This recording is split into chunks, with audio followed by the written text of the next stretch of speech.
Capítulo 56. Constantino le ofreció el brazo a Catalina al salir de la sombra de la ciudadela a la luz del amanecer. El calor centelleaba sobre las piedras. Una brisa salada trajo consigo el aroma del puerto y le acarició un mechón de cabello que le rozó la mejilla. Él extendió la mano para apartárselo, se detuvo y dejó que su mano descansara brevemente sobre su hombro. Ella no se inmutó, solo desvió la mirada, esbozando una leve sonrisa. Juntos descendieron hacia la ciudad. Glarencha parecía distinto desde la boda, más radiante, tal vez, aunque no sabía si la esperanza que se respiraba en las calles era real o solo suya. La mano de Catarina descansaba en el hueco de su brazo, ligera como un pájaro. Entre ellos reinaba una nueva timidez a la luz del día. La noche había sido tierna, pero el sol había devuelto la formalidad. Aún no dominaban el lenguaje del matrimonio, pero cada mirada compartida, cada intercambio cortés, destilaba una suave solemnidad. La ciudad se extendía a sus pies, vibrante de actividad y polvo. Cerca de la puerta, nuevos almacenes se alzaban a lo largo del camino del puerto, amplias estructuras de madera y cal donde los hombres acarreaban vigas y apilaban piedra recién cortada. Constantino aminoró el paso, asintiendo hacia ellos. Para el comercio de papel, dijo en voz baja. Necesitaremos espacio para las existencias de las fábricas antes del otoño. La mirada de Catarina siguió los andamios y el rítmico movimiento de las poleas. Trabajan mucho, murmuró, las primeras palabras que pronunció espontáneamente. Sí, respondió Constantino. Cada año la ciudad se expande más. Se dio cuenta de que sonaba demasiado orgulloso y sonrió para suavizarlo. Un muchacho pasó cerca, con los brazos blancos de polvo de yeso. Sin decir palabra, Catarina se soltó del brazo de Constantino y sacó una pequeña moneda de su cinturón. Se la metió en la mano al muchacho, un gesto silencioso casi perdido entre el bullicio. Los ojos del muchacho se abrieron de par en par. Hizo una reverencia torpe y corrió de vuelta al cadalso. Constantino fingió no darse cuenta, aunque un calor le invadió el pecho. Creo que lo has hecho muy feliz, murmuró. Fue solo una tontería, dijo casi en un susurro. Es un niño, trabajando tan duro bajo el calor. Un pequeño detalle puede significar mucho para alguien que tiene poco, dijo Constantino en voz baja. Fue un gesto amable. Ella bajó la mirada, esbozando una leve curva en los labios. En el silencio que siguió, él sintió su mirada reconfortante. Se irguió mientras continuaban caminando. Atravesaron las estrechas callejuelas de la ciudad baja, donde los balcones casi se juntaban y el aroma a pan impregnaba el aire. La gente interrumpía sus quehaceres para saludar con una reverencia. Constantino respondió con un gesto de cabeza. Catalina con una discreta sonrisa. Unos niños se quedaron cerca del camino, y ella les dio unas monedas antes de seguir su camino. Para cuando llegaron al mercado, la noticia de su paso ya se había extendido, y la calidez y la curiosidad los seguían. Giraron hacia la amplia avenida que conducía al puerto. El mar jónico resplandecía bajo el sol del mediodía, y el aire estaba impregnado de un fuerte olor a salmuera y alquitrán. Dos marineros pasaron con rollos de cuerda. La risa se apagó al ver a Constantino. Se enderezaron, saludaron. Él les devolvió el saludo con un breve gesto de la mano, y siguieron su camino sonriendo. Catarina observó el intercambio. Te respetan, y no por miedo, comentó. Había una suave admiración en su tono, como si aquello fuera algo extraordinario. Constantino sintió un leve rubor en la nuca. Eso espero, dijo, riendo entre dientes. Crecí pensando que gobernar era cuestión de temor y respeto, que uno debía ser distante, superior al pueblo. Pero ahora, su voz se apagó, sin saber cómo expresar la transformación que había experimentado su filosofía en los últimos años. Como un hombre de otro mundo aún luchaba por encontrar el equilibrio entre conciencia y corona, razón y poder. En cambio, concluyó simplemente. Ahora prefiero caminar entre mi gente que alzarme sobre ella. Catarina lo observó durante un largo rato. Él se preguntó si había dicho demasiado. Pero entonces ella habló, y su voz adquirió una nueva dulzura. Mi madre tenía razón, dijo. Eres un verdadero constructor, no solo de muros y caminos, sino también de confianza. Sus palabras calaron más hondo que cualquier elogio de nobles o soldados. A Constantino se le hizo un nudo en la garganta. Tu madre es una mujer sabia, dijo sonriendo. Y crió a una hija sabia. Catarina negó con la cabeza, pero su sonrisa finalmente llegó a sus ojos, y el velo que los separaba se levantó un poco más. Siguieron avanzando hasta que el puerto se abrió ante ellos, con los muelles repletos de barcos y comerciantes, y los mástiles meciéndose como un bosque al viento. A la derecha, el astillero relucía bajo el sol, con sus grúas y andamios. Constantino señaló hacia ellos. Ahí es donde estamos sentando las bases de una nueva flota, dijo. El primer barco llevará tu nombre, Catarina. Se volvió hacia él, sorprendida, y por un momento el ruido del puerto pareció desvanecerse. Me honras, dijo en voz baja. Sonrió. Es apropiado. Estará hecha para perdurar. La mirada de Catarina se detuvo en el lejano astillero, y luego en él. Que navegue en aguas tranquilas, murmuró. Permanecieron uno al lado del otro bajo la brisa marina, y el olor a sal y alquitrán llegaba incluso hasta allí, donde la ciudad se abría hacia el horizonte. Pareces estar a gusto aquí, dijo Catarina, volviéndose hacia él. ¿Aquí en Clarence? Ella negó con la cabeza. Aquí, entre constructores, hombres que trabajan con sus manos. Pareces sentirte más a gusto con ellos que con los cortesanos. Constantino sonrió levemente. Quizás porque hay menos hipocresía. Aquí, el trabajo de un hombre habla por él. Ella lo estudió y luego dijo en voz baja. Gracias por traerme. ¿Al puerto? A la ciudad. A lo que te importa. Dudó un instante y luego respondió. Me pareció justo que lo vieras. Aquí es donde se construye nuestro futuro. Catarina bajó la mirada, sacudiéndose el polvo de los dedos. Tras un instante, colocó su mano suavemente sobre la de él. Entonces me alegro de que me lo hayas enseñado, dijo. El bullicio del puerto se desvaneció. Su velo ondeaba con la brisa. Él reprimió el impulso de alcanzarlo. En cambio, le ofreció el brazo. ¿Continuamos? Lo aceptó sin dudarlo. Sí, dijo. Dejaron atrás el bullicio del puerto y subieron al barrio antiguo, bajo la ciudadela. Allí, una vieja mansión se extendía a lo largo de la calle. Bajo los arcos, Constantino condujo a Catarina a través de unas puertas de madera abiertas. Un letrero pintado sobre ellas mostraba un libro abierto y una corona de laurel, pero por lo demás, la fachada del edificio era sencilla. En el interior, sin embargo, los altos techos y los frescos pasillos conservaban una elegancia desvanecida. Esta era la academia, nacida hacía apenas unos meses gracias a la visión de Pletón y la determinación de Constantino. No había clases programadas a esa hora, así que las salas estaban casi vacías. Casi, pero no del todo. Mientras Constantino y Catalina se adentraban en el edificio, un repentino ruido de sandalias sobre la piedra rompió el silencio. Un joven dobló la esquina a toda velocidad, con los brazos cargados de pergaminos.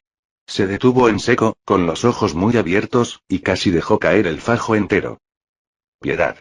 Majestad. Balbuceó, con el horror reflejado en su rostro. Varios libros se le cayeron al suelo con un golpe seco. Perdóneme, no vi nada, lo siento mucho. Constantino se agachó antes de que el muchacho pudiera reaccionar, recogiendo los volúmenes esparcidos con una sonrisa tranquila. Tranquilo, Melitón. No pasa nada. Recupérate, ¿llegas tarde a algo? El estudiante, un sobrino desgarbado de un diácono que había conseguido una de las primeras plazas en la academia, se puso rojo como un tomate. Solo intentaba hablar con el maestro Argyros antes de que se marchara, Majestad.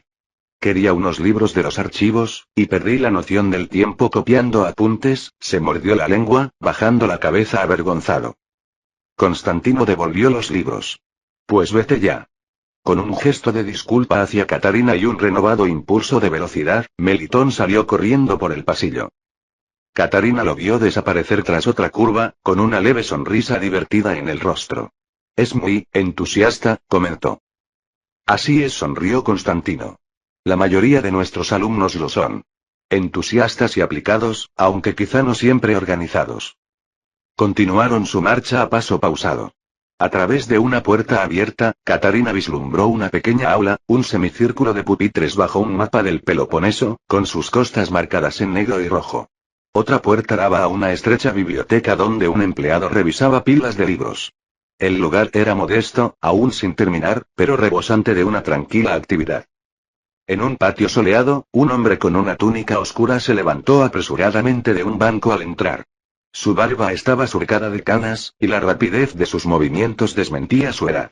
Majestad. Exclamó, haciendo una profunda reverencia. Majestades, qué honor tan inesperado. Me dan palpitaciones en el corazón al entrar sin decir palabra. Constantino sonrió. Paz, hermano Nicolás.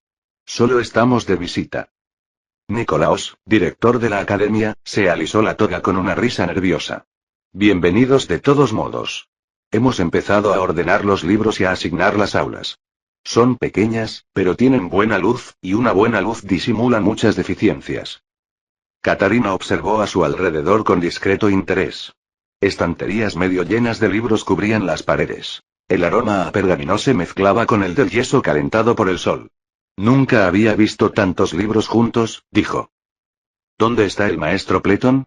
Preguntó Constantino. Salgo a pasear con los alumnos, respondió Nicolaos. Dice que piensan mejor cuando el viento les juega una mala pasada. Yo, personalmente, prefiero estar bajo techo, pero el maestro siempre ha sido más valiente que yo. Constantino asintió, divertido. Suena a él. Nicolaos los condujo por el patio mientras hablaba. Hasta ahora hemos matriculado a 40 estudiantes, la mayoría hijos de comerciantes y empleados. Es un comienzo. Dirigiéndose a Catarina, Constantino dijo, el primer objetivo es simple. Enseñar a los hombres el arte de gobernar. Nuestras nuevas tierras aún están dirigidas por soldados y sacerdotes. Necesitamos urgentemente administradores que sepan leer, calcular y pensar más allá de la espada. La mirada de Catarina recorrió de nuevo los silenciosos pasillos. Entonces este lugar moldeará algo más que mentes, dijo. Moldeará el imperio mismo. Nicolaos emitió un pequeño gruñido de satisfacción. Ojalá se cumpla en la gloria de Dios, Majestad. Constantino sonrió. Eso servirá para empezar. Salieron de la academia cerca del mediodía. La voz del hermano Nicolaos aún resonaba débilmente en los pasillos a sus espaldas. La calle descendía hacia el mar, y pronto el aroma a tinta y pergamino dio paso al olor más intenso a vinagre, hierbas y sal. El hospital se alzaba en las afueras del barrio, cerca de los almacenes. Un edificio largo y sencillo de piedra, con sus amplias ventanas abiertas de par en par. Afuera, la gente esperaba. Un estibador con una pierna entablillada, una madre meciendo un bulto contra su hombro, un monje guiando una mula cargada con alforjas vendadas. Dentro, el aire era denso y vibrante. Calor, vapor, el olor agridulce del vinagre y el sudor. Una monja se movía entre los jergones abanicando a un niño, un monje vertía agua de una tetera humeante, un muchacho escurría una sábana y la agitaba como una vela. Apareció el hermano Damianos, haciendo una rápida reverencia, con los ojos enrojecidos por el cansancio. Majestad. Su Majestad, dijo sin aliento. Perdone el desorden. Hacemos lo que podemos, pero las camas ya no dan para más. Pronto lo siguieron por el pasillo. Un médico se inclinaba sobre un niño mientras una monja murmuraba un salmo en voz baja. En otro rincón, un soldado con el cuero cabelludo cosido dormía con la boca abierta. Los dedos de Catarina se apretaron ligeramente sobre el brazo de Constantino. La escena la inquietó, aunque no dijo nada. Cerca de un brasero, un hombre trabajaba con las mangas remangadas hasta el codo, los antebrazos enrojecidos por el vapor. El caldero de cobre hervía. Al levantar la tapa, una ráfaga de calor se elevó, y dentro, un juego de pinzas y cuchillos relucía en el agua hirviendo como peces en una red. Catarina se detuvo, sobresaltada. ¿Está hirviendo los instrumentos?, murmuró. Constantino siguió su mirada. Sí, dijo. A mis órdenes. El cirujano se giró entonces, dándose cuenta de quién estaba detrás de él. Hizo una reverencia apresurada, con el calor aún emanando de su piel. Majestad. Perdóneme, no vi. Está bien, dijo Constantino. Continúen. La mirada de Catarina se detuvo en el vapor que se elevaba. ¿Y esto ayuda?, preguntó en voz baja. Sí, dijo con tono pausado. El fuego purifica. Expulsa la putrefacción y los aires viciados. El cuerpo, al igual que el alma, debe mantenerse limpio para perdurar. El cirujano los miró alternativamente, sin saber si había oído una bendición o un decreto. A su alrededor, algunas monjas asintieron, tranquilizadas por la palabra fuego. Catarina no dijo nada más, pero Constantine sintió su mirada, aguda, penetrante, como si hubiera percibido la frontera entre la fe y la razón y hubiera optado por no tirar de ella. El hermano Damiano se acercó. Majestad, dijo en voz baja, desde que comenzamos con la cocción y la purificación, mueren menos madres. Y también los bebés. La noticia corre rápido. Ahora vienen mujeres incluso de las aldeas, con la esperanza de dar a luz aquí. No rechazamos a nadie, pero las camas. Señaló la sala abarrotada. Pales cubrían las paredes, llenando cada rincón. En una esquina, una joven madre abrazaba a su hijo mientras una monja, con una calma estudiada, le acariciaba la frente. Otra mujer esperaba su turno, moviendo los labios en silencio, como en oración. El lugar ya no parecía un experimento. Se había convertido en parte esencial de la vida de la ciudad. Constantino observó en silencio un instante, absorbiendo el ritmo de la atención, la silenciosa confianza que llenaba la habitación. Vienen porque creen, dijo finalmente. Eso vale más que el oro. Damianos inclinó la cabeza. La fe nos ayuda, Majestad, pero aún necesitamos más espacio. Hay muy pocas camas. Los tendrás, dijo Constantino. Lo presentaré ante el próximo consejo. El alivio y la gratitud suavizaron el rostro cansado del monje. Que Dios le conceda muchos años, Majestad. Catarina observó a las monjas moverse entre los catres, sus voces bajas, sus movimientos firmes. Tanto dolor, murmuró, y sin embargo, paz. Capítulo 57. Clarence, junio de 1435. A Constantina le ardían los pulmones mientras corría por la arena mojada bajo la luz de la mañana, con dos jóvenes oficiales luchando por seguirle el ritmo. Rió y se esforzó más para el tramo final, sintiéndose intensamente vivo. En lo alto de las escaleras, Catarina esperaba con una toalla de lino y una sonrisa perpleja. Constantino subió los últimos escalones de dos en dos, con el pecho agitado y el cabello húmedo por la sal. ¿Lo ves? El día se siente más ligero después de correr, dijo sonriendo. Catarina le ofreció la toalla. Nunca entenderé cómo disfrutas de tanto esfuerzo, dijo. Castigas tu cuerpo y lo llamas entretenimiento. Él sonrió y le tomó la mano brevemente. Los antiguos juraban por el ejercicio. Mente sana en cuerpo sano. Quizás me acompañes la próxima vez. Parpadeó, sorprendida por la sugerencia, y luego rió suavemente, como para disimularlo. ¿Unirme? Creo que no, dijo, aunque un ligero rubor le subió a las mejillas. Tu consejo te espera en el estudio. Han estado disfrutando del vino y los higos mientras esperan. Constantino se secó la cara con la toalla y le apretó la mano en agradecimiento. Su amable sonrisa lo acompañó al entrar. En el estudio, varios asesores y oficiales superiores de Constantino se pusieron de pie al entrar. La luz del sol se filtraba por los altos ventanales sobre los mapas y libros de contabilidad esparcidos sobre la mesa. La mayoría partiría en cuestión de días hacia sus puestos en todo el imperio. Este sería su último consejo por un tiempo. Se sentó a la cabecera de la mesa. Gracias por venir. Sé que la mayoría se prepara para partir, dijo con cariño. Puede que pase un tiempo antes de que volvamos a reunirnos así. Se hizo un breve silencio, un reconocimiento tácito de lo mucho que habían avanzado juntos. Hablaron un rato del reino, las guarniciones y las levas para la cosecha, la reconstrucción de Tesalónica, la situación en Constantinopla, de Nápoles y también de las potencias italianas, y los otomanos que seguían en disputa. Una vez lista la lista de asuntos, Constantino se aclaró la garganta y levantó una mano. Un último asunto, dijo con tono serio. Sacó varias hojas rígidas de un folio de cuero y las pasó. Cada hoja tenía un denso texto impreso y un sello de lacre escarlata. Les presento, dijo, los primeros frutos de la oficina del libro mayor imperial, para Logarión, tal como la conocerá su gente. Nuestra incursión en un nuevo territorio. Bonos imperiales y giros postales. Pleton observó atentamente el documento desconocido que tenía ante sí. El general Andreas lo manipuló con cautela, como si no estuviera seguro de lo que sostenía, mientras los demás oficiales se inclinaban sobre el suyo, examinando el sello y las líneas impresas. George Spranches y Theophilus, ya al tanto del plano, observaban a los demás con expectación. Andreas frunció el ceño al mirar su hoja. En la mía pone 2 sólidos de oro, pagaderos en el mostrador de Tesalónica por la sinapsis de los arcángeles, anotó, observando el texto en negrita y el sello del emperador. Levantó la vista con una mezcla de curiosidad y duda. ¿Es esto algún tipo de préstamo, Majestad? Una prenda, respondió Constantino.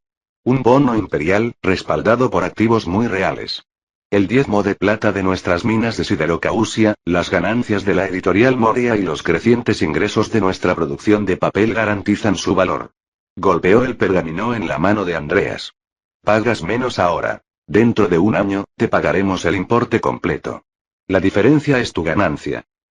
Rebuscó en el folio y colocó un bono de baja suma y una carta de tachisipos ante cada hombre, con los sellos aún calientes. Estos son suyos, los primeros billetes de la oficina. Gástenlos, canjéenlos o consérvenlos hasta el final. Quiero que sientan cómo se mueven. La madera crujió. Algunos oficiales rieron entre dientes. Andreas giró el vínculo, el sello escarlata reflejó la luz, y luego dejó que la sonrisa se desvaneciera. Hablas como si este tipo de deuda fuera común. Constantino asintió. En Venecia, ya lo es. Su Senado emite préstamos públicos que se pagan con las aduanas y los impuestos de la sal de la ciudad. El pueblo presta a su propio estado y lo llama prudencia. Génova hace prácticamente lo mismo. He adoptado la forma, pero no el yugo. Nuestros ingresos son imperiales, no mercantiles, y la promesa lleva el sello del águila. Pleton apoyó un dedo en el sello, apretando ligeramente la boca.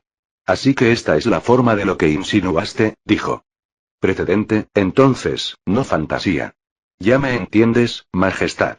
Desde hace tiempo he abogado por el intercambio de cosas por cosas, grano por madera, hierro por lana, para que el valor conserve la forma de lo que nos alimenta y nos viste. El papel es un pálido sustituto. Sin embargo, si estos billetes nunca superan la velocidad de los barcos y los carros, si permanecen atados a los impuestos, el mineral y la sal, puedo aceptar su uso, aunque no su espíritu. Andreas levantó la vista. ¿Y la iglesia? Los monjes lo llamarán usura en cuanto la moneda crezca del papel. ¿Lo tolerará el clero? Constantino asintió una vez. No usura, repito, hacemos lo mismo que Venecia y Génova. No vendemos tiempo. Prometemos ingresos. Cada bono se vende a precio de ganga. La ganancia reside en el descuento. El pago proviene de rentas, libros y minas, reservadas por edicto antes de cualquier otro gasto. Que el clero vea que pagamos con las cuotas, no con la necesidad de nadie, y lo aceptarán. Uno de los oficiales superiores inclinó la cabeza. Su Majestad, ¿entiendo bien? ¿Un ciudadano común puede prestar al Estado y recibir ganancias? Así es, dijo Constantino. Se acabaron los banqueros venecianos con tasas de interés desorbitadas. Nuestra propia gente se convierte en la financiera. Un comerciante, un agricultor, incluso un gremio puede invertir en su emperador y su reino, y beneficiarse de la prosperidad del reino. Pleton se acarició la barba, cauteloso. Es algo delicado, la riqueza evocada en papel. Confianza y tinta. Antaño, solo el oro o la plata en la mano representaban valor. Al otro lado de la mesa, el general Andreas carraspeó. A fe o no, ya sabe, soldados, Majestad, que todavía pagamos a las tropas y compramos grano con monedas, dijo sin rodeos. ¿Cómo ayudan estos papeles a mis intendentes en el campo de batalla? Directamente, respondió Constantino. Sacó otra hoja del folio, esta membretada con el águila bicéfala imperial y sellada con la carta de Tachisipos. Se la entregó a Andreas. Una carta del tesoro, tus hombres compran grano con ella. El vendedor va a la oficina de contabilidad más cercana y cobra en moneda. Un jinete de caballo veloz lleva el aviso por delante para que el arca esté preparada. Andreas le dio vueltas a la carta entre sus manos callosas. Así que, en lugar de arrastrar un cofre lleno de plata por el pindo, llevo un montón de estas y les prometo a los mercaderes que verán monedas en el mostrador. ¿De acuerdo? Exactamente, dijo Constantino. La logística será más sencilla y segura. Recorrió la mesa con la mirada. La mayoría de los rostros mostraban una cautelosa perplejidad. Delante de cada uno yacían los nuevos instrumentos financieros. Promesas de monedas en papel, selladas con el águila imperial. Un bono, una letra de cambio, 2 escritorios. Empezamos con poco, Glarenza aquí y Tesalónica en el norte. Conocemos la estrategia del público antes de confiarle ahorros. Esto no se hará en un día. La confianza se aprende poco a poco, hábito tras hábito. Miró a Spranches y a Teófilo, quienes habían ayudado a dar forma al plan. Una prueba modesta. Veremos con qué facilidad la gente acepta estos billetes, y solo entonces ampliaremos la red.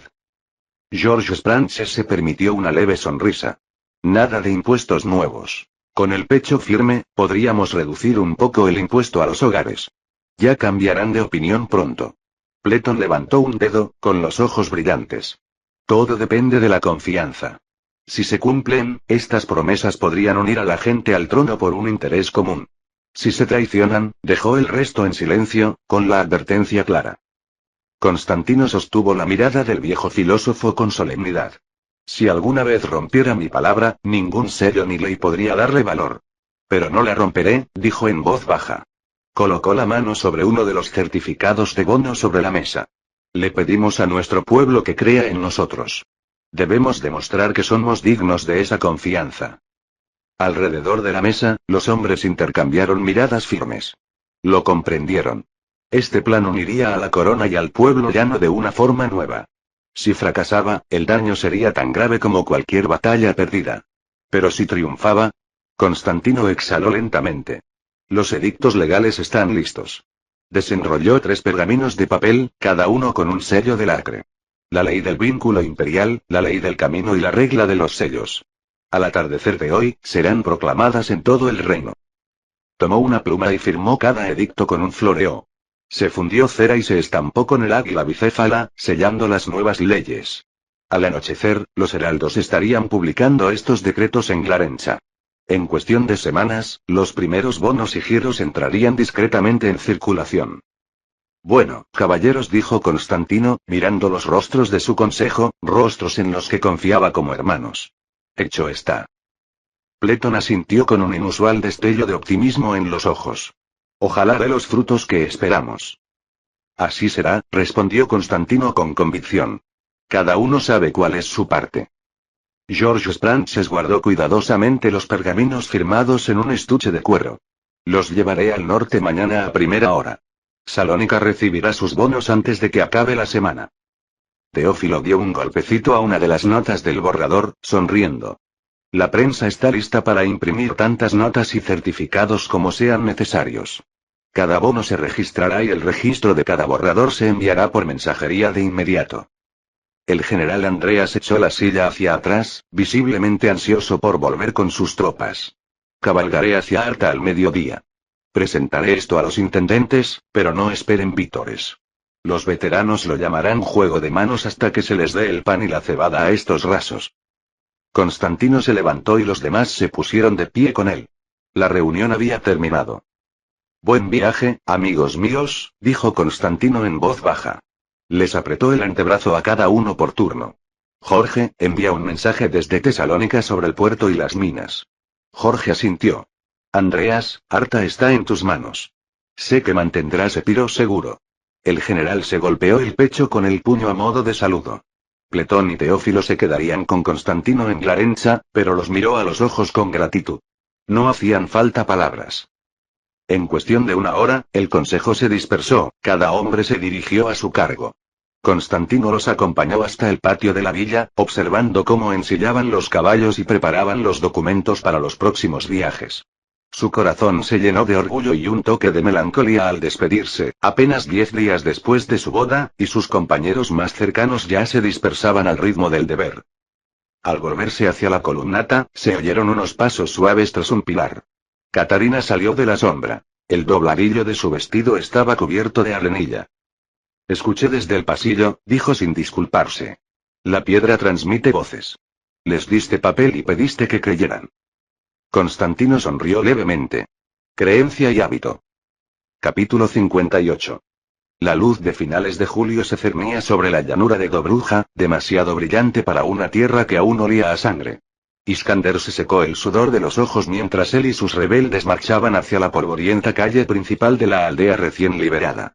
La pequeña guarnición otomana yacía muerta o encadenada. Los aldeanos observaban desde las puertas, divididos entre el miedo y la esperanza. Una anciana se acercó sigilosamente y besó la mano de Iskander, murmurando gracias. Él logró asentir para tranquilizarlo y miró hacia atrás, hacia la plaza salpicada de sangre. Al mediodía, los rebeldes habían tomado el control de la aldea. Esta era una de varias aldeas bajo su bandera. Unos miles de campesinos y unos pocos nobles desposeídos luchaban como un solo pueblo, ligeramente armados, pero con una determinación feroz. Hacia la tarde, cuando la luz se había teñido de miel y el sudor les escocía los ojos, un temblor se apoderó del camino del sur, un redoble de cascos que densificó el aire. Los hombres se detuvieron a mitad de la tarea. La plaza se redujo al silencio. Farid alzó una mano, y las guadañas y las lanzas se alzaron con ella, las puntas de hierro reflejando el sol. Del resplandor del calor, se formó un pequeño grupo. 6, quizás 8 jinetes a trote lento bajo una bandera blanca marcada por un león carmesí. La malla relucía. La punta de una lanza relucía. Alguien murmuró una oración. Otro escupió y se echó al hombro su arma de asta. Se detuvieron a 10 pasos del pozo. El polvo emanaba de los flancos de sus caballos. El jinete que iba delante descendió, un hombre de hombros anchos con una sobreveste manchada por el viaje, donde el león se asomaba a través de la mugre, orgulloso incluso en su desvanecimiento. Se presentó como el boyardo Stefan, enviado del príncipe Fruzín de Bulgaria. Con tono cortés, Stefan transmitió la propuesta de su señor. El príncipe Fruzín, dijo, también se había alzado contra los otomanos y les había ofrecido una alianza. Silistre, el último bastión otomano en la región, ya estaba sitiada por las fuerzas de Fruzín en el Danubio. El príncipe invitó a Iskander a unirse al asedio y ayudar a asestar el golpe final. Si Silistre caía, Fruzín prometió reconocer Dobruja como un dominio autónomo bajo la guía de Iskander. Stefan habló de la debilidad del sultán, los ejércitos otomanos estaban empantanados luchando contra las rebeliones en Anatolia, e insinuó que incluso Bizancio y Serbia se preparaban para una nueva cruzada. Iskander escuchó en silencio. Cuando Stefan terminó, inclinó la cabeza, le dio las gracias y prometió una respuesta rápida. Esa noche, a la luz de una farola en el patio de la taberna, Iskander reunió a sus consejeros más cercanos. El ambiente oscilaba entre la emoción y la sospecha. Farid argumentó que debían aprovechar esta oportunidad. Los caballeros de Fruzín podrían ayudar a terminar la lucha. No podemos dejar pasar a un aliado cuando el sultán está débil, dijo con ojos brillantes. Pero Selim negó con la cabeza. Marcado en cuerpo y alma por el fallido levantamiento de años atrás, advirtió. Gritamos abajo los amos. Cuando nos alzamos. ¿Nos arrodillaremos ahora ante un príncipe? Cuando llegue la victoria, olvidará sus promesas. ¿Para qué invitar a un nuevo amo ahora? Otros murmuraron en señal de acuerdo. Iskander permaneció en silencio, con el pulgar sobre el pomo de su daga mientras sopesaba sus palabras. Años antes, Constantino Paleólogo había prometido ayuda a Bizancio, incluso había prometido difundir el manifiesto que llamaba a los oprimidos a alzarse. Pero nunca se envió nada, y no llegaron soldados. Los rebeldes de Dobruja se habían visto obligados a luchar por sí mismos. Se aclaró la garganta. No podemos luchar solos contra los otomanos y el mundo, dijo. Si rechazamos a Fruzín, podríamos quedar aislados cuando llegue una guerra mayor. Aceptaremos cualquier ayuda que se nos ofrezca, siempre que sirva a nuestra causa. Necesitamos aliados, aunque vengan envueltos en coronas. Sostuvo la mirada cautelosa de Selim. Nos uniremos a Fruzín, con cautela. Juntos podemos derrotar a los turcos y dar un respiro a nuestro pueblo. Pero no nos doblegamos ante nadie. Luchamos junto a este príncipe, no bajo sus órdenes. ¿De acuerdo? Alrededor del círculo, las cabezas asintieron una a una. Su rumbo estaba marcado con esperanza y temor. La conversación se prolongó un poco más, dando vueltas a las mismas dudas y temores, hasta que ya no pudieron fingir que les quedaba otro camino. Cada argumento volvía a la misma dura verdad. Sin aliados, su ascenso se marchitaría antes del invierno. Finalmente, incluso los escépticos guardaron silencio, y una firme determinación se apoderó de la reunión como una mano que se cerraba. Una semana después, la banda de Iskander llegó a Silistre y se encontró con el ejército de Fruzín rodeando la fortaleza. Tiendas y estandartes se extendían por los campos bronceados por el verano junto al Danubio. El príncipe Fruzín recibió a Iskander en el borde del campamento de asedio, estrechándole el brazo como a un viejo camarada. Los ojos verdes del príncipe brillaban con fervor en un rostro curtido por la batalla. Hoy nos mantenemos unidos, declaró Fruzín. Sin demora, describió su estrategia. Una guerra de paciencia. Rodearían Silistre y la matarían de hambre antes que desperdiciar vidas en un asalto directo. Iskander estuvo de acuerdo. Sus rebeldes no tenían cañones para romper esas sólidas murallas, pero podrían ayudar a sellar todos los caminos y vados, cortando la ciudad de todos los suministros. Fruzín confiaba en que no habría alivio. Valaquia no intervendrá, le aseguró a Iskander, recordando que el príncipe Alexandro Aldea se había negado discretamente a ayudar al sultán hasta el momento, debilitando a los turcos en un momento crítico. En realidad, añadió Fruzín, Aldea probablemente solo estaba esperando su momento, aguardando su propia oportunidad para librarse del yugo del sultán y reclamar la independencia. Con los otomanos preocupados lejos, Silistre estaba aislado. La victoria era solo cuestión de tiempo, prometió Fruzin, estrechando el hombro de Iskander. Los días de asedio se prolongaron bajo un sol abrasador. Las veteranas tropas de Fruzin y los rudos combatientes de Iskander se atrincheraron codo con codo, rodeando Silistre con fogatas. Dentro de las murallas, la guarnición otomana se agazapaba, esperando un rescate que nunca llegó. Cada día que pasaba minaba sus fuerzas. Afuera, los aliados apretaban el cerco con firmeza y sin piedad.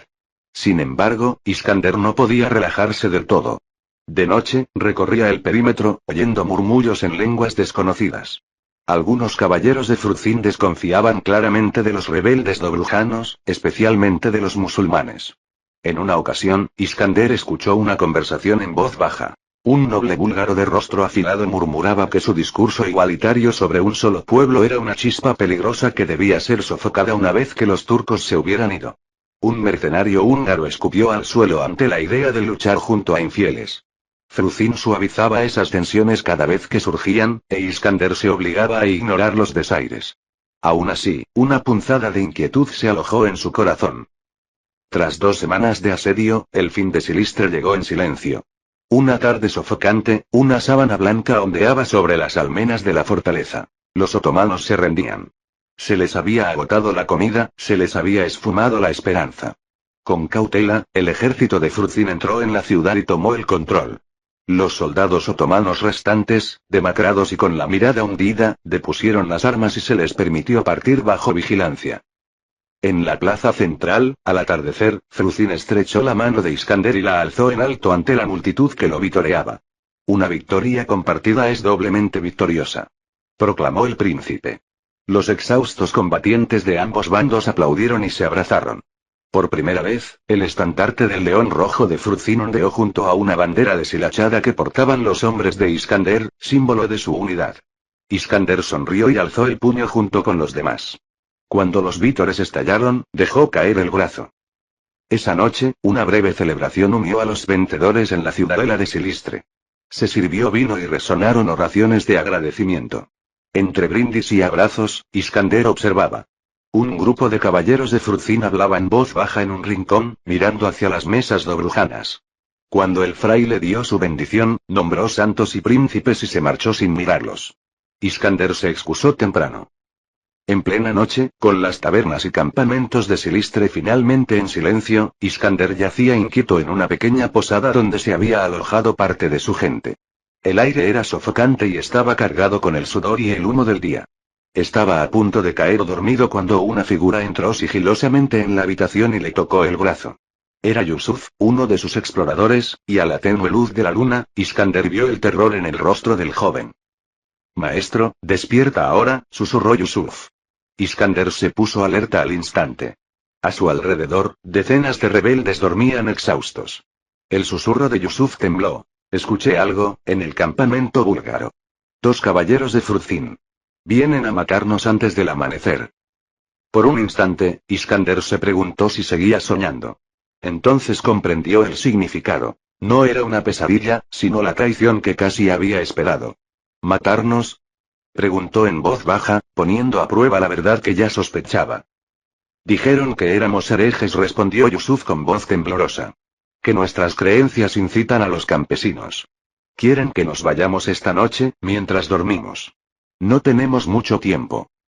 Una fría conmoción invadió a Iskander, disipando cualquier rastro de fatiga. La traición que había temido ahora se cernía sobre él en términos claros y asesinos. Apretó el hombro de Yusuf. Despierta a los demás, en silencio. Hazlo ahora. En cuestión de minutos, el grupo principal de Iskander despertó y se percató del peligro. El rostro de Farid se contorsionó de rabia y echó mano a su espada. ¿Esos demonios, después de todo lo que hemos hecho? Iskander lo sujetó del brazo antes de que pudiera salir furioso. No. No podemos luchar contra un ejército de ellos. Nuestra única oportunidad es escabullirnos sin ser vistos. Selim ya se movía entre los demás, dando órdenes ásperas de guardar silencio mientras recogían sus pocas pertenencias. Un par de rebeldes, aún demasiado heridos para caminar, fueron cargados a hombros sin hacer ruido. Nadie discutió. La determinación en los ojos de Iskander no admitía debate. Salieron sigilosamente de la posada y recorrieron las estrechas callejuelas de Silistre como fantasmas. Delante, una pequeña puerta trasera en la muralla oriental estaba entreabierta. Selim la había visto sin vigilancia. Los únicos sonidos eran el roce de sandalias sobre los adoquines y el débil gemido de una niña que su madre acalló rápidamente. Iskander los guiaba, con el corazón latiéndoles con fuerza. Cada puerta oscura podía ocultar enemigos. Cada antorcha lejana los hacía estremecer. Pero la fortuna los esperaba. Uno a uno, los seguidores de Iskander se deslizaron por la puerta hacia la noche abierta. Acababan de alcanzar la protección de un campo iluminado por la luna cuando el silencio se rompió tras ellos. Un coro de gritos se alzó dentro de la ciudad, seguido de alaridos. Al mirar atrás, Iskander vio antorchas ardiendo a lo largo de las murallas de Silistre y un resplandor anaranjado de fuegos en el interior. La matanza había comenzado. Caballeros y soldados que horas antes habían festejado como aliados ahora aniquilaban a cualquiera que se encontrara en los cuarteles de los dobrujanos. Incluso a la distancia, los gritos se oían en el aire quieto. Algunos de los hombres de Iskander se detuvieron, con lágrimas en los rostros, al comprender el destino que habían escapado. Algunos camaradas más lentos o los heridos que habían quedado atrás estaban siendo masacrados allí, como chivos expiatorios de la nueva traición. Farid emitió un sonido ahogado de dolor y furia. Iskander permaneció rígido, con los puños apretados. Había conocido la traición en su vida, pero esto, un aliado volviéndose contra otro aliado en el momento del triunfo, era casi insoportable. Selim le tocó el hombro con suavidad. La mirada del viejo guerrero era dura y triste. «Estamos vivos», susurró. «Eso es lo que importa ahora». Iskander asintió una vez, un gesto brusco y mecánico. «Vivo, sí. Pero todo había cambiado. En una sola noche, la promesa de hermandad y victoria compartida se había convertido en cenizas. Sintió que algo en su interior se endurecía como hierro. «Nunca más confiaremos nuestro destino a otros», juró en silencio. Los únicos en quienes realmente podía confiar eran aquellos que ahora lo rodeaban en la oscuridad, los humildes y los marginados, unidos por el mismo sueño de libertad. Respiró hondo y levantó la cabeza. Más allá de los campos, la silueta negra del bosque lo llamaba, una oportunidad para desaparecer y sobrevivir. Tras ellos, Silistre brillaba con la evidencia de la traición. Iskander le dio la espalda y se dirigió a su gente en voz baja y firme. «Muévanse», ordenó. «Nos dirigimos al este, ahora». Nadie dudó. Cansados y desconsolados, los rebeldes siguieron a Iskander hacia las sombras protectoras de los árboles. No se pronunció palabra alguna. No era necesario. Todos comprendieron la lección escrita con sangre tras ellos. Capítulo 59. Clarence, agosto de 1435. Katarina despertó con el silencio previo al amanecer. El lugar a su lado ya estaba perdiendo su calor. Solo quedaba el leve pliegue de su cabeza sobre el lino, un fantasma de peso y calidez. A través de las contraventanas abiertas, el abismo inundaba lentamente la habitación con su aroma a sal. Más allá de los jardines y los tejados, las forjas dormitaban bajo brasas apiladas, con un humo tenue y azul como si la noche misma lo exhalara. Se quedó quieta, escuchando. El paso del reloj, el graznido de una gaviota, el goteo del alero. Sentía el cuerpo diferente. Más pesado en los riñones, los pechos sensibles, una leve náusea que se posaba como un velo sobre el apetito. Había ido y venido estos últimos días. Ahora se convertía en certeza. Se llevó la palma de la mano al vientre, como para aquietar a un pajarito. No dolor. Saber. Puso los pies sobre la alfombra y se acercó a la ventana. El amanecer aún no había quemado el color del mar.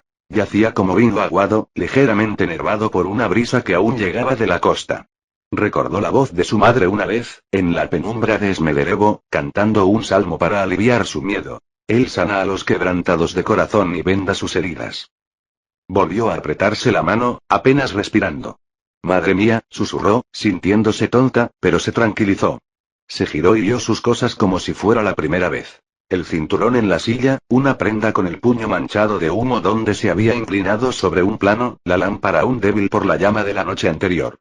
Rastros de él, y ahora uno de ambos dentro de ella. Danica rascó suavemente la puerta. «¿Mi señora?» «Ven», dijo Katarina con voz tranquila. La muchacha entró con una palangana. «¿Abro las contraventanas cuando salga el sol?» «Todavía no». El olor a agua en el cobre la tranquilizó. Cuando Danica miró demasiado de cerca, Katarina tomó el paño y le refrescó las mejillas, algo que le impedía temblar las manos. ¿Su Majestad ha ido al estudio? Antes del amanecer, dijo Danica con cierta admiración. El maestro Teófilo envió a un muchacho, con papel de la imprenta. Y un jinete de Mistral llegó esa noche. Muy bien. Dejó el mantel a un lado. Ya estaba aprendiendo qué ocultar y qué mostrar. Levantó una rebanada de pan de la bandeja. El olor la revolvió, pero contuvo el mordisco. Tráeme un poco de menta, dijo. Fresca, si es posible. Sí, mi señora. Cuando la chica se fue, Catarina se acercó a la ventana. Las forjas se agitaron, los primeros amortiguadores se levantaron, un martillo resonó una vez, luego otra vez. La ciudad abajo empezó a carraspear. Apoyó la frente en la piedra hasta que dejó de sentir frío. El día transcurrió como los días cuando uno guarda un secreto, demasiado rápido y demasiado lento a la vez. Se sentó con el mayordomo a tratar asuntos domésticos, a los que apenas oyó. Más tarde, no habría podido decir lo que había acordado. Por la tarde, se sentaba en el jardín, donde el agua susurraba bajo el laurel y las abejas trabajaban el tomillo, y sentía que cada sonido tenía filo. 2 veces puso una página delante para escribirle a su madre. 2 veces la dejó a un lado. Él debe saberlo primero. Una esposa no envía las primeras noticias de un hijo por correo. Esa noche, Constantino regresó tarde, con un ligero olor a tinta y latón. Hablaba con ligereza, como si estuviera sondeando el aire. Habían recibido noticias de Tesalónica, algo sobre Esfrances y la obra que habían comenzado. Fuera lo que fuese, todo había transcurrido en silencio. Sin gritos, sin puertas rotas. Ya lo entenderán, dijo. La costumbre es lenta, pero se mueve. Observó su boca mientras hablaba y sintió una ternura tan intensa que tuvo que apartar la mirada. Cuando yacían juntos, él era tierno sin saber por qué, y cuando dormía, lo hacía con el cansancio de quien ha estado de pie demasiado tiempo. Escuchó el silencio entre sus respiraciones hasta que el sueño la alcanzó también. Al tercer día, lo encontró en su estudio mientras el calor aún se aferraba al suelo. Las contraventanas estaban abiertas, dejando entrar un aire a mar y alquitrán. Tenía las mangas arremangadas, papeles extendidos ante él, bocetos de los extraños dispositivos que solía dibujar, pulcros con líneas y círculos que ella nunca pudo seguir del todo. Levantó la vista y sonrió como un hombre cuando la puerta alberga una alegría sencilla. Luego se contuvo y se puso de pie, recordando que era el emperador. Mi señora, dijo, y no había corte en sus palabras. Cerró la puerta tras ella. Tengo que decirte algo, empezó, y el resto se le atascó en la garganta. Se llevó la mano a su vestido sin pensarlo. Dio la vuelta a la mesa. ¿Qué pasa? ¿Estás enfermo? No, dijo ella. Solo, cambió. Ella respiró hondo. Creo que estoy embarazada. No respiró ni un instante. Las líneas de su rostro parecieron distenderse, como si algo que había retenido durante tanto tiempo se hubiera soltado. Extendió la mano hacia ella, se detuvo en seco y luego posó las manos sobre sus hombros con un cuidado que era casi reverencia. ¿Estás? Se le quebró la voz. ¿Estás seguro? Ella asintió. Lo sé tan bien como sé que estoy aquí. Él rió suavemente, y el sonido se convirtió en algo parecido a una plegaria. Entonces se arrodilló y apoyó la frente en ella. Por un instante, una sombra lo atravesó. El recuerdo de otra habitación, otro grito que había terminado en silencio, la mano de Teodora enfriándose. Respiró hondo y dejó de pensar en ello. Ella posó la mano sobre su cabello. Un niño, dijo. Aquí. En esta casa. En esta casa, repitió ella. Se quedó allí, con los ojos húmedos. Ella nunca lo había visto. No se lo secó. No dijo nada de nombres, ni de concilios, ni de sacerdotes. Guardó silencio. Cuando recuperó el habla, lo hizo en voz baja. No llevarás esto sola, dijo. Llamaré a una partera de las monjas. Teófilo se encargará. Construiremos, se detuvo y sonrió, sorprendido. Abriremos las contraventanas del este de tu habitación y haremos un espacio para la luz. Ella le devolvió la sonrisa antes de poder controlar su expresión. Mi madre, dijo. Tengo que escribirle. Escríbele, dijo. Dile que tu marido es un hombre deshecho y recuperado en una hora. Él tomó su mano, la giró con la palma hacia arriba y besó el centro como si fuera un voto. Esa noche, antes de que se encendieran las lámparas, se sentó en el pequeño escritorio de su habitación. Danica le había dejado una pluma limpia, un plato con arena tibia para secar y una ramita de menta en una taza. La lámpara del icono ante la Virgen emitía un tenue resplandor. A través de las contraventanas, el mar había perdido su resplandor y se cubría de un color peltre. Su sonido era como el de una respiración dentro de otra. Comenzó lentamente, como si estuviera caminando sobre el agua. A mi queridísima madre, que el Señor te guarde y vigile el río junto a tus muros. Te escribo desde Glarenza con noticias que no tuve el valor de enviar antes de habérselas contado a mi esposo cara a cara. Madre, la vida ha cobrado vida en mí. Estoy tan segura de ello como de nuestra fe. Ruega por mí como rezaste por mí cuando era niña y tenía miedo de los truenos. Ruega por esta pequeña que aún no sabe nada de las banderas humanas y su ruido. Cuando se lo conté, se quedó muy quieto. Luego rió como quien ha encontrado agua tras una larga marcha. Habló poco y con sabiduría. Mantendremos el asunto en secreto por un tiempo. Solo dijo que abrirá el este a la luz. Lo entenderás mejor que la mayoría. El corazón de un hombre que ordena libros con el mismo cuidado con que ordena armas. Una vez me dijiste, los que hacen libros son más amables que quienes los queman. Madre, creo que tenías razón. No soy intrépido. Conoces mis recuerdos. Pero no estoy solo. Saluda a mi padre de mi parte y dile que si presume, que lo haga en voz baja. Besa a mis hermanos. Mantén a Esmedelevo en tus oraciones, como yo te mantengo a ti.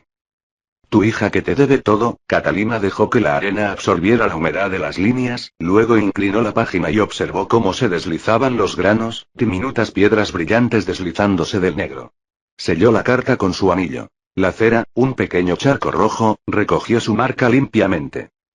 Constantino llegó a la puerta, sin entrar, como si el acto de escribir fuera un sacramento que no debía perturbar. ¿Lo envío con el barco esta noche? Preguntó. Esta noche, dijo ella.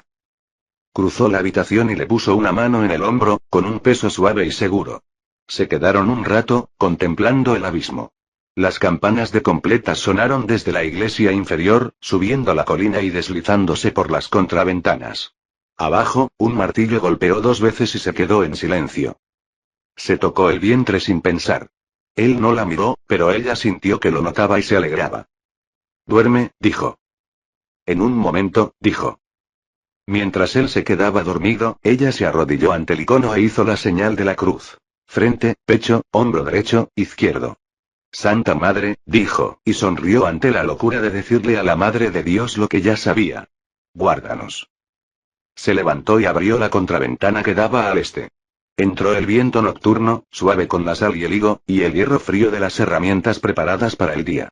Lo respiró como si viniera de dentro. Glarenza, finales de agosto de 1435. El viento marino azotaba las contraventanas, arrastrando polvo de cal y resina de los astilleros.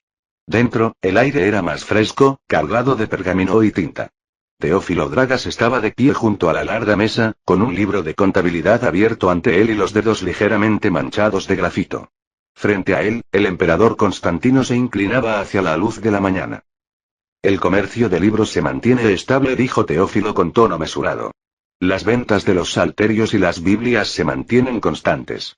El nuevo compendio de extractos homéricos, idea suya, Majestad, ha tenido mucho éxito entre los nobles. Lo guardan para tener buena suerte. Pasó la página con deliberada precisión.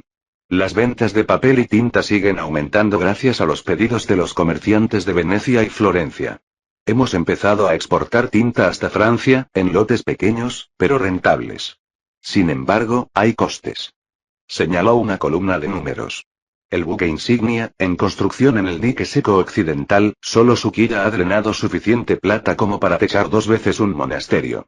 Y los 3 barcos más pequeños demandan brea, alquitrán, cáñamo y accesorios de bronce a un ritmo que nuestros proveedores no pueden seguir.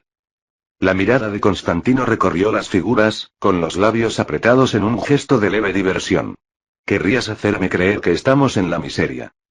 No estamos empobrecidos, respondió Teófilo con serenidad. Todavía no. Pero conviene recordarles incluso a los emperadores que la bolsa tiene un fondo. Estamos creciendo, sí, pero el crecimiento puede morir de hambre si las raíces se expanden más allá del suelo. El comentario podría haberle dolido a otro hombre. Tratándose de Teófilo, era respeto disfrazado. Constantino sonrió levemente y acercó el pergamino a la luz de la ventana.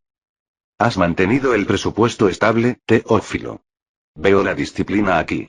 Una mano cautelosa al timón estabiliza un barco más que una fuerte. Bien hecho. Bajó la escota.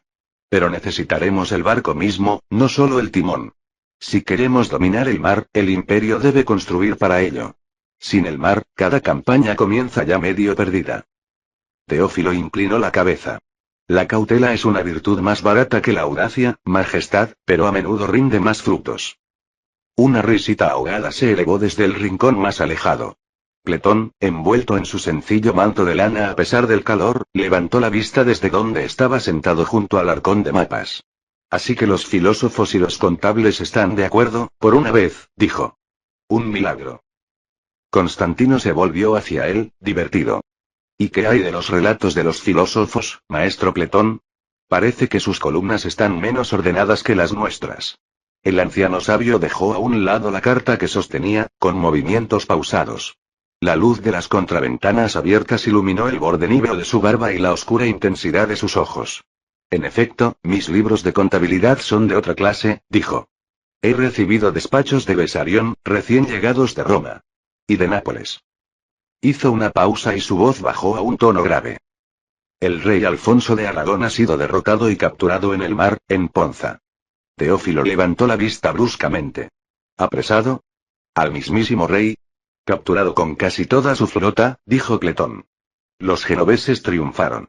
Algunos dicen que Alfonso fue herido y que aún podría morir a causa de sus heridas. Otros que está retenido a bordo, con su orgullo más herido que su carne. Sea como sea, el león de Aragón ha sido abatido. Sus sueños mediterráneos han terminado, al menos por ahora. Se levantó, y la rigidez de la edad dio paso a la fluidez de su discurso. ¿Entiendes lo que esto significa, por supuesto? Los dedos de Constantino se detuvieron sobre el libro de cuentas. Dilo claramente. El león de Aragón está enjaulado. Su conquista de Nápoles ha terminado. Ese reino volverá a manos angévinas, una herencia francesa una vez más. Con ello, la balanza de Occidente se inclinará de nuevo hacia París y Roma. Venecia, liberada de la sombra de la flota de Aragón, volverá su mirada hacia el este, incluso hacia nosotros. Su mano trazó un lento arco sobre el mapa del Egeo. Los ojos de San Marcos buscarán nuevas metas, nuevos dominios. ¿Y en Iberia? Preguntó Teófilo, ya calculando. Pletón levantó una mano, como si sopesara a la distancia. No está claro.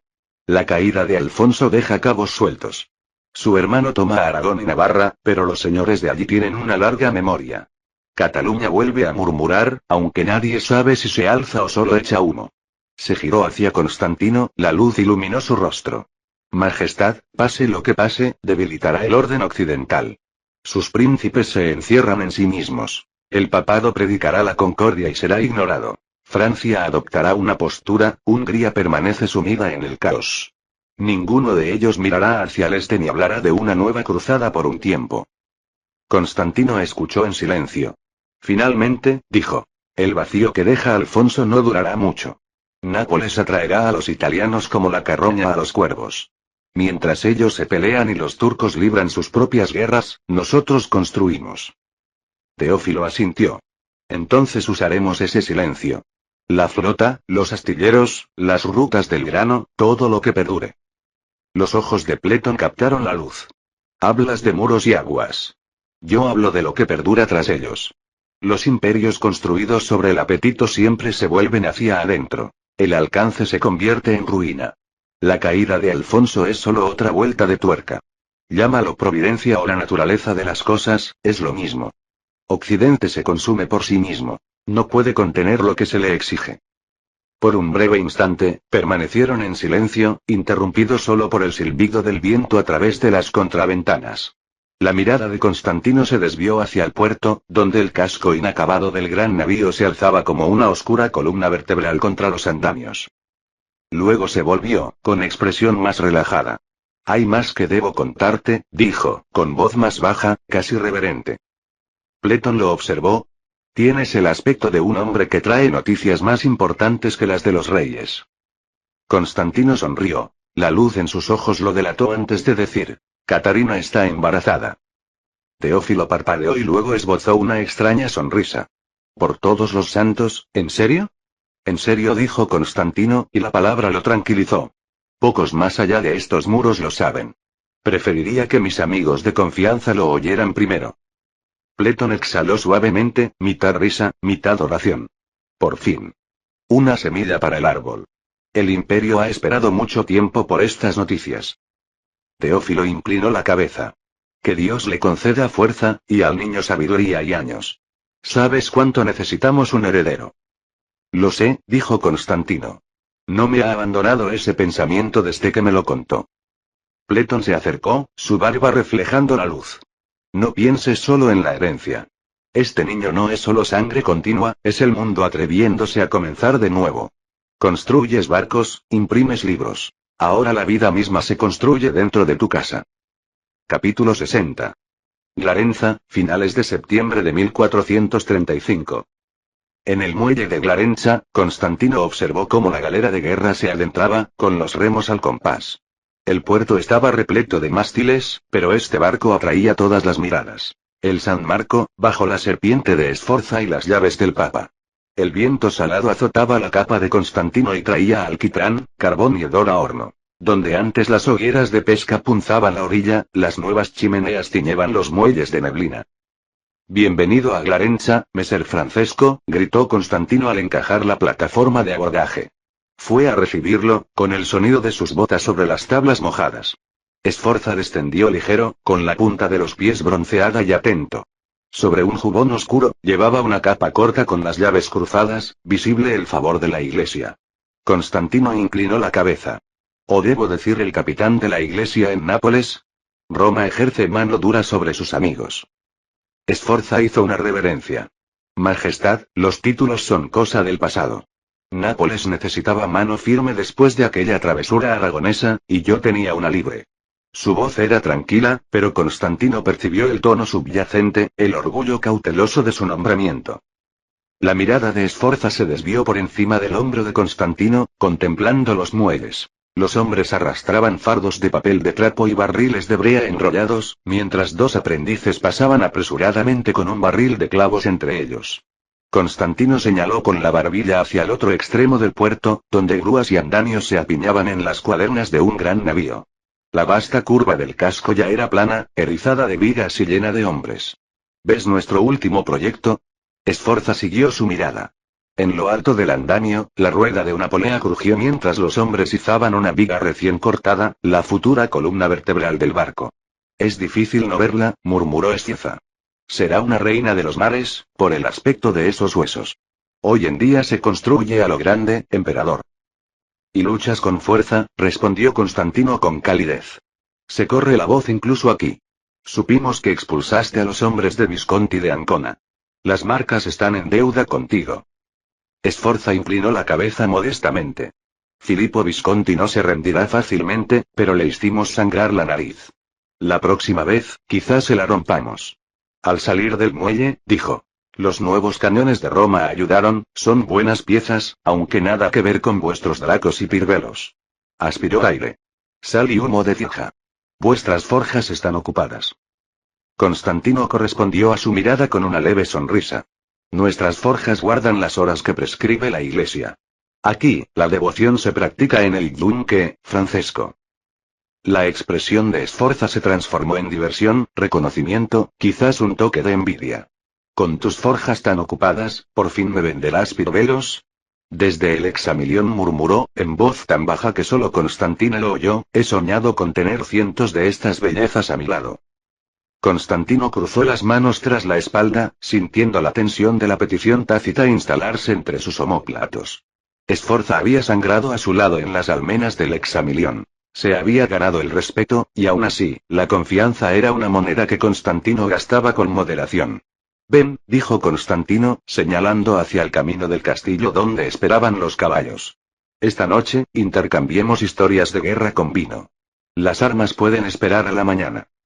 Esforza aceptó con un afable gesto, aunque la decepción brilló en sus ojos oscuros. El salón de cenas del castillo, mesas de roble pulido relucían en el gran salón del castillo de Clermont, decoradas con cerámica sencilla y algunas modestas piezas de plata. El festín fue sobrio. Abundante estofado de pescado, pan negro, aceitunas y un cabrito asado con especias. Bastante, pero nada decadente. Constantino lo prefería así. La extravagancia era un impuesto para el futuro, le gustaba decir a Pletón. Esa noche en particular, Constantino quería concentración, no indulgencia. Esforza se sentó a la izquierda de Constantino, en el sitial de honor. A la derecha de Constantino, la emperatriz Catarina presidía con serena gracia. Había insistido en unirse a pesar de la hora, y ahora su presencia otorgaba al austero salón una suave calidez. El vestido de Catarina era verde oscuro, de cuello alto al estilo serbio, con una fina diadema dorada en su oscuro cabello. Sobre su mesa había un pequeño salterio encuadernado en cuero carmesí. Al retirar el primer plato, lo abrió y, con un suave contralto, comenzó a recitar una breve bendición. Su voz era firme y baja, apenas alcanzada para que los invitados la oyeran por encima del crepitar de la chimenea. La sencilla melodía del salmo serpenteaba entre las vigas como humo de incienso. Las conversaciones se acallaron. Incluso los sirvientes hicieron una pausa. Constantino observó cómo el rostro curtido por la guerra de Esforza se suavizaba de sorpresa y aprecio ante la inesperada música. Cuando Catarina terminó de persignarse, se hizo un respetuoso silencio. Cerró el salterio y se lo ofreció a Esforza por encima de Constantino. Un regalo para usted, señor Esforza, dijo en un italiano preciso. Sus palabras eran acentuadas, pero claras.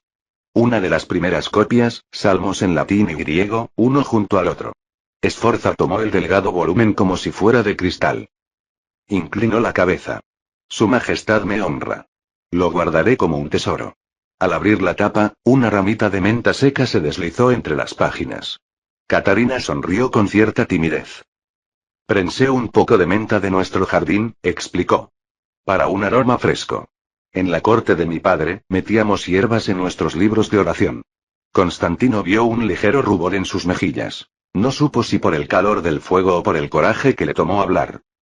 Esforza se llevó la ramita a la nariz e inhaló. Menta y salmos, medicina para el alma y el estómago. Muy apreciada después de largas semanas en el mar. La sala se sumió en una suave carcajada. Una vez reanudada la comida, Esforza se levantó. A su Majestad Constantino y a la graciosísima emperatriz, dijo, alzando la copa. Que en vuestro matrimonio Dios os conceda concordia, largos años y herederos, y bendiga esta casa y la amistad entre nuestros reinos. Bebió. El salón lo siguió. El vino era joven y un poco ácido, pero Esforza no se inmutó. Constantino se levantó a continuación. Sostuvo la mirada de Esforza, luego la de Catarina, y alzó su copa por segunda vez. Por los viejos camaradas de armas, reunidos en paz. Su voz era cálida pero mesurada. Y por los nuevos comienzos. Con suavidad, posó su mano libre sobre la de Catarina, que descansaba sobre el mantel. Solo ella y Pletón, sentados cerca, comprendieron el significado completo. El niño que comenzaba silenciosamente en su vientre. Los dedos de Catarina se cerraron sobre los suyos por un instante, en un reconocimiento privado. Constantino alzó aún más su copa. Que nuestro trabajo forje ahora un mundo donde nuestros hijos conozcan más la paz que la guerra. Un suave murmullo de aprobación recorrió la mesa. Pletón asintió con gravedad ante esas palabras, e incluso Teófilo, sentado más abajo, se permitió una leve sonrisa mientras saboreaba su estofado. Esforza ladeó la cabeza, quizá un poco sorprendido por la intimidad del brindis, pero respondió con una firme y respetuosa inclinación de su taza. Haya esperanza condivise, dijo en italiano con voz queda. Por las esperanzas compartidas. Se retiraron las bandejas de plata y se sirvió un queso con miel y almendras. Mientras los sirvientes servían una última ronda de vino especiado, la conversación giró, como solía ocurrir con Pletón en la mesa, hacia asuntos de estado envueltos en filosofía. El anciano erudito, de barba blanca y mirada penetrante, jugueteó con su copa de vino y se dirigió a Esforza con una sonrisa cortés. Mi señor Esforza, empezó Pletón, Roma ha considerado oportuno confiarle las llaves de Nápoles. Una gran responsabilidad. ¿Le resulta cómodo el cojín del trono? Constantino reprimió una mueca ante el tono apenas disimulado de Pletón. Catarina se había disculpado discretamente momentos antes, retirándose temprano con la promesa de que traerían la tisana de menta que había ordenado a los cocineros para la digestión de Esciza. Al desaparecer su calor, una cierta frialdad se instaló en la mesa. Esforza hizo girar la copa de vino entre sus manos. Bastante cómodo, signore, respondió con serenidad. Aunque no me siento en el trono, solo a su lado. Como custodio, la mantengo vacía y segura. Ofreció una sonrisa cordial. Nápoles es una ciudad preciosa. La recomiendo si alguna vez se cansa del humo de Glarencha. Pletón rió entre dientes. La luz de las velas proyectaba sombras escarpadas sobre su frente. Los tronos vacíos atraen a los pretendientes. Se dice que el rey René de Anjou aún languidece bajo la custodia del duque Felipe, en Borgoña. Y ahora el rey Alfonso de Aragón está de vacaciones en Milán. Chasqueó la lengua ligeramente, como si hablara del tiempo. 2 reyes cautivos y un condottiero sosteniendo su premio entre ellos. Suena a homérico. Sforza inclinó la cabeza, aceptando la idea central del comentario sin ofenderse. Homérico, quizás. Pero a diferencia de las epopeyas, espero evitar demasiada sangre en la alfombra. El duque René es muy querido. Todos rezamos por su pronta liberación. Esbozó una leve sonrisa. En cuanto a Alfonso, Filippo Visconti lo mantiene bajo una cómoda custodia. El duque de Milán no es tonto. Pedirá un rescate por los aragoneses o lo convertirá en un aliado, según lo que le dé más ventaja. Mientras tanto, sí, me siento en Nápoles por voluntad del Papa. Estoy allí para evitar el caos hasta que uno u otro pretendiente pueda gobernar de verdad. Bebió y añadió con naturalidad. Es un trabajo de conserje, en realidad. Si lo hago bien, espero que nadie se dé cuenta. Constantino decidió intervenir antes de que Pletón se agudizara. El filósofo rondaba el orgullo de Sforza como un zorro alrededor de un gallinero. Toda Italia ha notado sus recientes victorias, señor Sforza, dijo Constantino, dándole una palmada en el hombro. Su campaña contra Milán fue excepcional. Recibimos los informes con alivio y gratitud. El Papa no pudo haber elegido mejor escudo para las tierras de San Pedro. Los hombros tensos de Sforza se relajaron bajo la mano de Constantino. Respondió con modesta humildad, aunque una chispa de orgullo iluminó sus ojos. Me elogias demasiado, Majestad. Visconti puso a prueba nuestras fronteras y lo rechazamos, nada más. Hizo girar el vino en su copa y se permitió una sonrisa confiada. Aunque sospecho que se lo pensará 2 veces antes de volver a causar problemas en los estados pontificios. Sus mercenarios dejaron un rastro de picas y cañones rotos por toda la marca como recompensa. Esperemos que aprenda la lección, murmuró Pletón, aún indeciso. El anciano juntó los dedos. Sin embargo, Milán sigue en pie, orgulloso y rico. Apuesto a que el duque aún abriga sus quejas. Miró a Sforza. Sforza dejó su copa y sostuvo la mirada de Pletón con franco realismo. Terco y peligroso, respondió. Visconti espera el momento oportuno para reconstruir sus ejércitos. Con Alfonso de Aragón como su invitado, los labios de Sforza se torcieron ante el eufemismo, Milán pronto podría tener oro aragonés. Debemos ser pragmáticos. Contó con los dedos con calma. René permanece en Borgoña sin pagar rescate. Visconti sigue en el poder. Venecia y Florencia olfatean la oportunidad, pero dudan en comprometerse. Y el Papa tiene más oro que espadas. Una sonrisa irónica. Así que nos las arreglamos. Aseguramos alianzas donde podemos, mantenemos la lealtad de Nápoles y nos preparamos para terminar la guerra rápidamente si la fortuna lo permite. Constantino asintió lentamente. Este era el Sforza que conocía. Lúcido, sin sentimentalismos. La mesa se había quedado en silencio, todos escuchando el famoso esquema general del tablero de ajedrez de Italia. Constantino decidió enviar una onda más a través del tablero. La fortuna favorece a los audaces. Cuando llegue el momento de acabar con Visconti, dijo, confío en que triunfarás. Después de todo, conoces el valor de los nuevos métodos. Sforza levantó su copa y sonrió. La guerra cambia.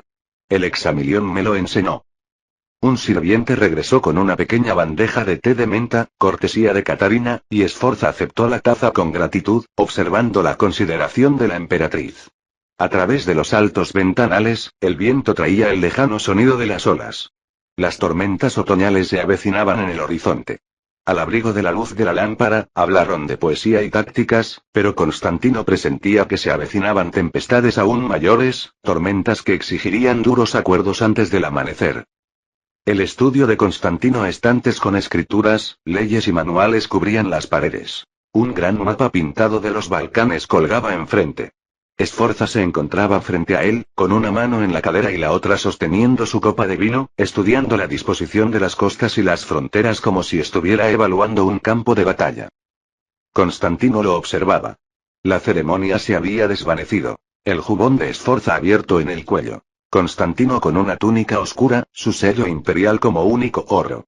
Por un instante, pudieron haber sido dos soldados conferenciando tras una marcha. Tu ciudad está prosperando, comentó Sforza al fin, con la vista fija en el mapa. Las chimeneas, el astillero, estos nuevos muelles, casi no reconocí Glarenza cuando llegamos.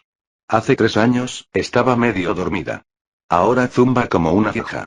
Constantino inclinó la cabeza. Hemos tenido suerte. Y estamos ocupados. Sforza recorrió con el dedo la costa italiana representada en la pared. Ajetreado, sí. Y rentable, sospecho. Las arcas del papado están bastante más llenas gracias a tu trabajo de imprenta. Miró de reojo a Constantino. Biblipapales. Cada parroquia, desde los Alpes hasta Calabria, tiene una ahora. Un milagro de organización. Su tono era indescifrable, entre admiración y algo más. Constantino sonrió levemente. La palabra de Dios debería ser abundante, ¿no? Y el Papa Eugenio pagaba bien por ejemplar. Antes insinuaste que tenías fortuna y que te las arreglabas. Hablemos claro ahora. Sforza lo encaró de frente. Es evidente, entonces. El Papa está decidido a terminar la guerra con Milán rápidamente. Si atacamos con fuerza antes de la primavera, podemos quebrantar el poder de Milán. Pero para lograrlo, necesitamos una ventaja. Más hombres, sí, pero más importante aún, mejores armas. Cirbelos y dracos. Su voz adquirió una intensidad apasionada, el comandante del campo de batalla que llevaba dentro se alzaba. Dame esas, y podré doblegar a Visconti. Milán puede ser derrotada. Italia unida, en paz. Constantino escuchó con los brazos cruzados. Italia unida y en paz. Se aclaró la garganta. También mencionaste a los hombres. ¿Qué preguntas exactamente, Francesco? Dilo completo. Sforza sostuvo su mirada. Le pido su ayuda. Armas y, si puede prescindir de ellas, hombres. Un contingente que se una a las fuerzas papales y venecianas. Incluso unos pocos cientos de sus veteranos soldados podrían cambiar el rumbo en el asalto final a Milán. Levantó la palma de la mano preventivamente. Sé que no es poca cosa. Pero consideren. Si Milán cae, las grandes guerras en Italia terminarán. El Papa se mantendrá en pie. Una paz general podrá seguir, y entonces el Papa podrá redirigir recursos hacia el este. A su guerra. A nuestra guerra común, contra los turcos. Sus ojos brillaban al hablar, la llama del fervor cruzado se encendía en ellos. Ayúdenme a poner fin a este conflicto italiano ahora, y cuando llegue el momento de enfrentar al sultán, tendrán toda la fuerza de una Italia unida a su lado. Lo juro. Constantino sintió el peso de las palabras de Sforza. Eran convincentes, sinceras, y costosas. Dio unos pasos, tamborileando suavemente con los dedos sobre un libro de contabilidad encuadernado en cuero que yacía sobre su escritorio. El fuego crepitó, como si lo instara a hablar. Tu visión es persuasiva. Pero conoces mi realidad. Se acercó a Sforza y le puso una mano en el hombro. Francesco, por mucho que me apetezca enviar tropas a luchar junto a ti, no puedo desmantelar mis defensas. No enviaré a hijos de griegos a morir en las llanuras lombardas mientras el turco aún acecha a mis puertas. Sintió que los músculos de Sforza se tensaban, la primera señal de decepción o frustración. Constantino le apretó el hombro amistosamente. Pero armas sí puedo. Armas y experiencia, esas sí puedo compartirlas. Sforza movió la mandíbula un instante. La cicatriz de su mejilla palideció. Al hablar, su tono fue cauteloso y controlado. ¿Cuántas armas? Constantino se permitió un pequeño suspiro de alivio. Sforza era pragmático. Estaba dispuesto a negociar en este punto medio. El emperador se dirigió a su escritorio, invitándolo a unirse. Tomó una pluma y trazó rápidamente una columna de números en un trozo de papel. 200 pirbelos, dijo, tocando el número. Incluiré la pólvora y los perdigones para cada uno, suficientes para una campaña sostenida. Además, 4 cañones de campaña. Y con ellos, 4 artilleros. Ellos entrenarán a tus hombres en el mantenimiento y las tácticas para estos cañones. Los ojos de Sforza se iluminaron al ver la lista. Se inclinó sobre el escritorio, asintiendo lentamente mientras imaginaba la potencia de fuego. Eso, dijo, sería perfecto. Luego se contuvo, enderezándose. Sería más que suficiente. Podría cambiar la guerra. Gracias. La voz del italiano se suavizó brevemente con genuina gratitud. Pero con la misma rapidez, su astucia regresó. A cambio, ¿qué pides? Precio, condiciones, supongo que tienes condiciones. Constantino sacó una hoja nueva de pergamino del montón y empezó a enumerar. Pago. No será barato. Levantó la vista. Sforza no pestañeó. En todo caso, el condottiero pareció aliviado. El oro papal es bueno, asintió Sciezza. La moneda es moneda. Esperábamos pagar generosamente. Nota del autor. Al comenzar este capítulo, finales de septiembre de 1435, Italia es una mesa con las piezas aún vibrando tras una jugada difícil. Alfonso V de Aragón acaba de ser capturado en Ponza y entregado a Filippo Maria Visconti en Milán como huésped.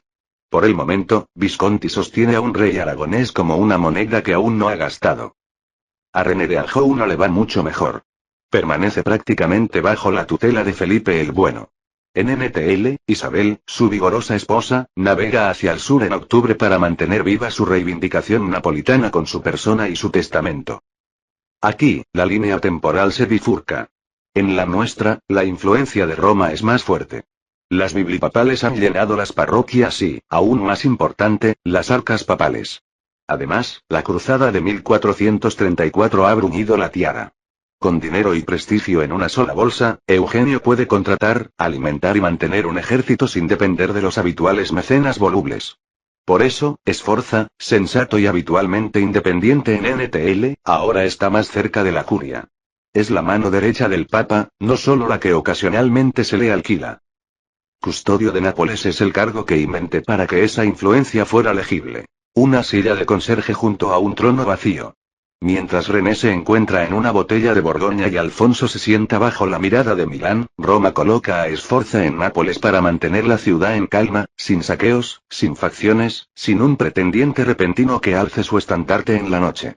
Desde ese puesto, Sforza puede hacer dos cosas a la vez. Estabilizar a Isabella, la apoderada y socia de René, y presionar a Visconti, apretando el cerco hasta que un acuerdo, o una huelga, sea inevitable. El objetivo papal en este relato es simple e imperial. Quebrantar la voluntad de Milán, someter Nápoles a un cliente deudor de Roma y anunciar una paz hecha a imagen de Letrán.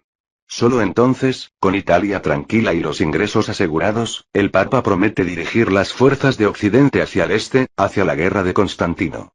Ese es el trato que Sforza lleva en la mano. Cómprame armas ahora, y yo te compraré tiempo y aliados después. Fin del capítulo 60.